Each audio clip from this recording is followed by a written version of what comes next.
Hello, I'm the Nostalgia Critic. I remember it so you don't have to. Disney has certainly gone through its ups and downs in terms of TV, hasn't it? That's to say it wasn't always the onslaught of popular sitcom/rockstar Barbie dolls it is today. Example, Disney once had a 2-hour block of programming called the Disney Afternoon. It started off strong with shows like DuckTales, Tailspin, and Chip 'n Dale's Rescue Rangers, but after a while the show started to slip in popularity, with less successful programs like Quack Pack, Bonkers, and that show that must never be named. So Disney decided to take an approach they'd never done before, an action series. Something that had no talking animals or cutesy scenarios that Disney was usually associated with. Their answer was a surprisingly well-written series simply known as Gargoyles.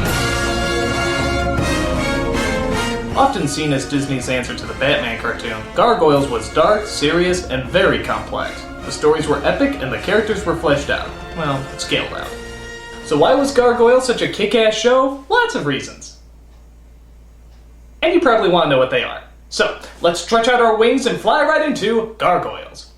So it starts out in present-day New York as bits of debris are dropped down upon passing bystanders. So they call up Detective Elisa Mazza to investigate, the only cop who for some reason has blue hair. Connection? She's curious as to what could be causing all that horrible destruction. Claw marks? What could be strong enough to leave claw marks in solid stone? Sporks? The lineage of the Sporks goes on for several eons. In fact, we predate the dinosaurs.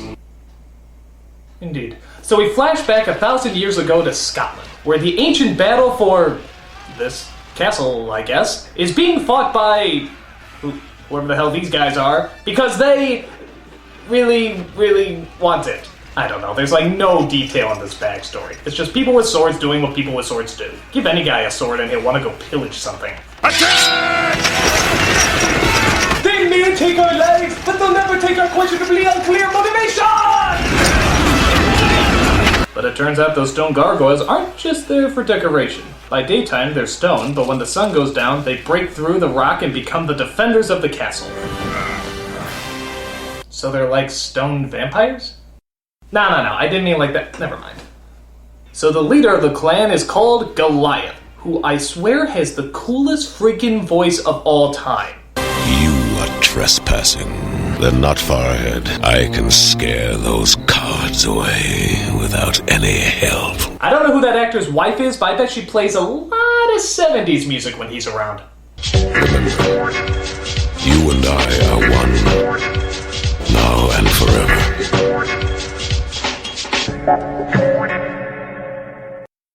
There's other gargoyles too, but for some reason they don't have names. I guess they just associate them by their common action team stereotypes.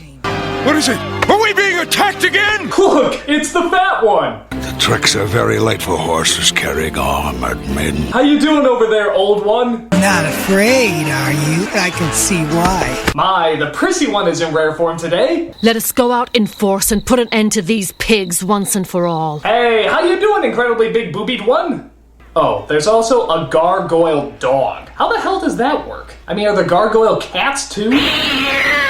My guess is it's not really a dog, but a normal gargoyle that was just born with special needs. Leave him alone, he just likes to walk like that. So I guess the castle is run by the princess, insert pretty name here. I took the liberty of asking them to appear and be recognized for their bravery. We are most seriously displeased to allow beasts in the dining hall. These are unnatural creatures. No good can come from associating with them. Except saving our asses on a daily basis. Hi? I mean, I know prejudice gets stronger the further back you go, but why do they hate these guys? They make house security systems look like the traps from Home Alone. You are as good a soldier as the Philistine giant who fought David. You do well to remember, Captain, that the biblical Goliath was also a bully and a savage. To be fair, they only eat 5 school children a week. That's not that bad. Goliath, we owe you our lives. As we owe you ours every day. But all was not meant to be. When the true mythical story continues, drug abuse and 1,000-year-old curses.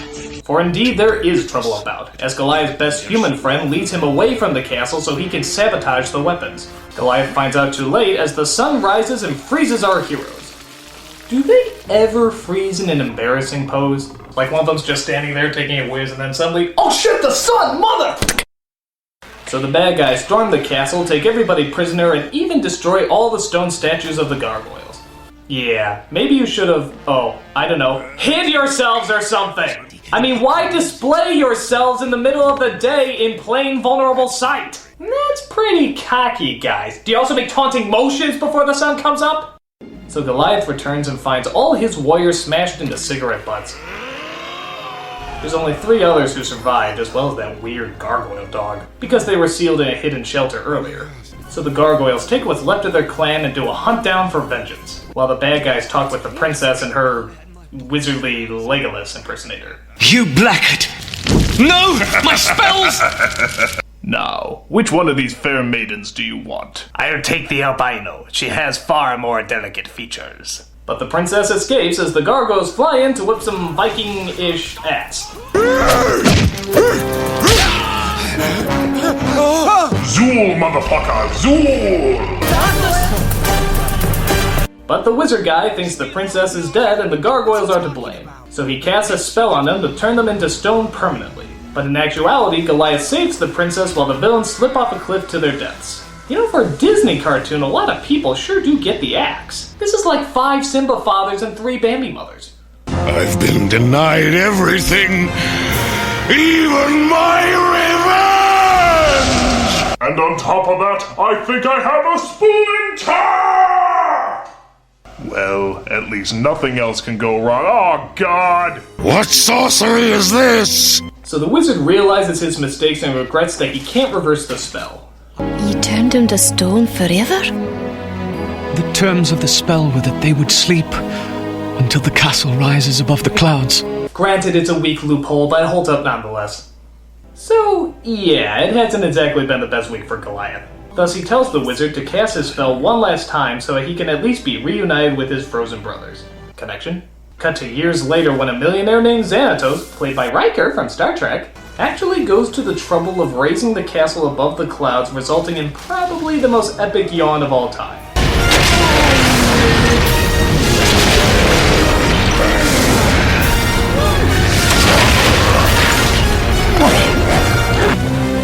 You are the one called Goliath?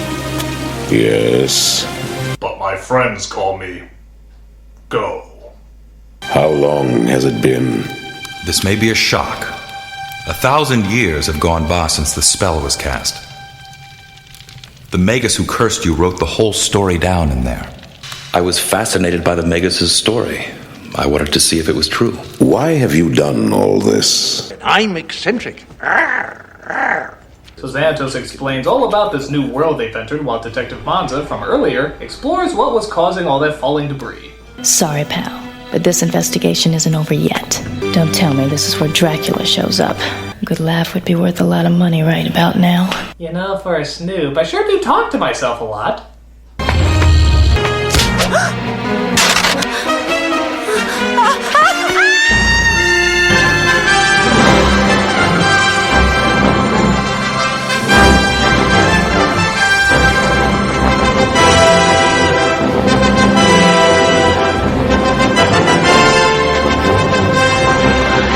So Goliath dives down and catches her and does his best to explain who they are.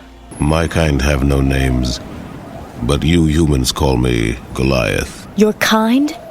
You mean there's more than one of you? Barely. We treat the mentally disabled one as a dog, so I don't know if that counts. So he climbs back up the building, carrying her along with him.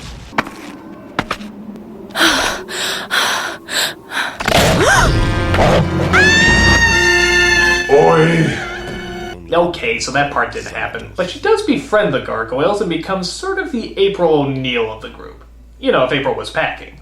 This starts off a quasi-romance between Goliath and Elisa, which I always thought was kind of weird. I mean, what would the kids look like? Nope, not gonna think about it. Nope, just erase it from my memory. How come my mind never does what I tell it to? So, if there's ever a time-traveling fish-out-of-water story, you know there's gotta be a few scenes where they interact comically with modern technology. But to the show's credit, it's pretty downplayed. They usually only do it when these 3 are around. What do you suppose this does? Whoa! Hey!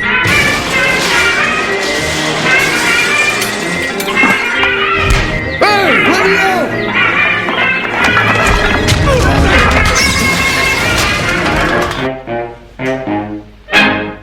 But it's decided that the Gargoyles really do need names, so they decide to name themselves after the famous city landmarks. Does the sky need a name? Does the river? The river's called the Hudson. Fine, lass. Then I will be the Hudson as well. Because it's all dirty and often very smelly. Just like me. Brooklyn. I'm Brooklyn. Broadway. Lexington. Do you like it? They're all fine names. I guess he'll need one as well now. Oh, I've got one for him, too. He'll be New York Metropolitan Sewer System. You're Bronx. I think he likes it. By the way, am I the only one that thought Lexington should have been named Queens? Oh, I gotta stop picking on him. So, in a surprise twist, Goliath's old flame returns as well. Only this time she's called Demona, voiced by another Star Trek actor, the one who played Troy. Except she's not quite as Goliath remembers her, as she wants revenge on all humans because of how they betrayed her clan. We have no human friends, nor should we. Humanity is a poison that must be purged from this planet. I want you to get rid of the humans. Humanity is our enemy, Goliath. Yeah, but we make such good porn. You gotta give us that. Sort of like a female Magneto, Demona actually becomes one of the great cartoon villains. Always vengeful and always cold, with that great brooding voice. If you are not my ally, then you are my enemy. And it turns out Xanatos becomes a villain too, always hatching diabolical schemes to gain more power and control, but always staying suave and savvy. Go ahead. Without me, you'd still be gathering moss.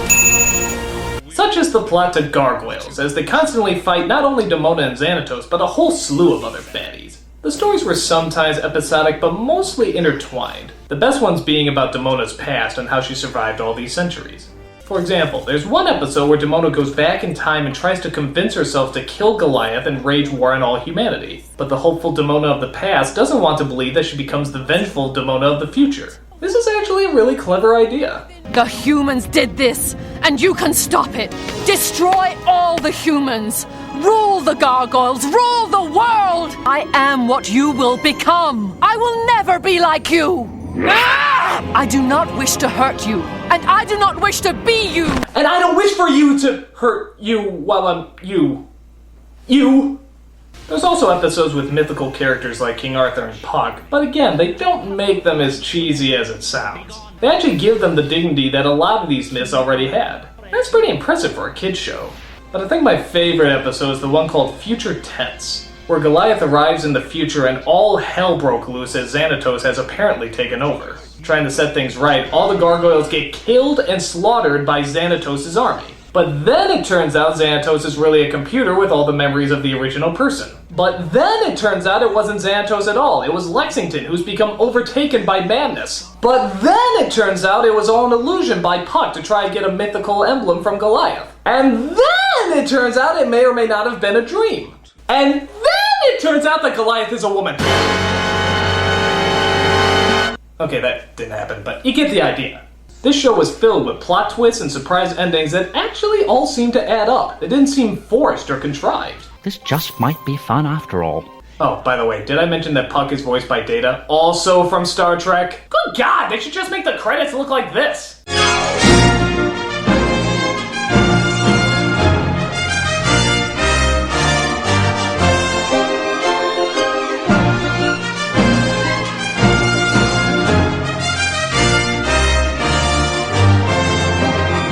After the first two seasons were such a big hit, they went into their next and final season called The Goliath Chronicles. This is where I kind of remember it getting weird. It wasn't horrible, but it just wasn't as strong as it used to be. Xanatos is now a full-time friend, Demona was rarely seen, and the villains were replaced by these weird sort of gargoyle KKK rejects called Quarrymen. That's really lame. The stories were a lot weaker too. For example, there's an episode where Broadway becomes a TV star, and another one where Goliath actually goes on trial. I wouldn't be surprised if there was an episode entitled Shark Jumping in You. But I remember the original shows, and they were always gripping and clever. It's funny because this show came on when I was in the middle of high school, around the point when you kinda stop watching kids' cartoons. So the rare time someone would mention the show, I'd be like, what? I don't know any But in secret, I would actually watch every one of them, because it was just that good. I don't know if it really changed anything in terms of kids' shows like Batman or Animaniacs, but it was certainly a welcome detour from what Disney usually did. It really stood on its own and created some really wonderful and really unique stories. Gargoyles is a blast from the past that is sure to live on in the future. I'm the Nostalgia Critic. I remember it so you don't have to.